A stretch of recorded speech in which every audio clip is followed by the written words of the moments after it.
Protestant Martin Luther చెప్పలేదా, బానిసలని, ఆ పెజెంట్స్ని, తుచ్చులని చంపితే వీరస్వర్గం లభిస్తుందని? ఆ ప్రాటెస్టెంట్ వారసులు, మీది కూడా చాలా విశాల హృదయం. ఏమన్నారు, భారతీయులు సమస్తం ఓ -% అందరూ మురికి వాడలలో అంటరాని వాళ్ళుగా దొర్లుతున్నారా? ఏది చార్ట్ చూద్దాం.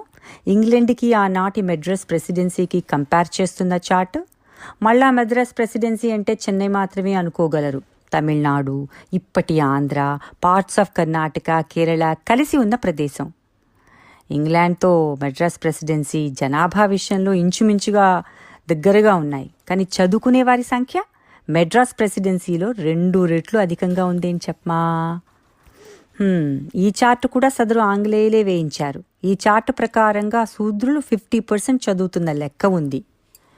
మరి ఇంగ్లాండ్ లిటరసీ రేటు అంత తక్కువగా ఉన్నా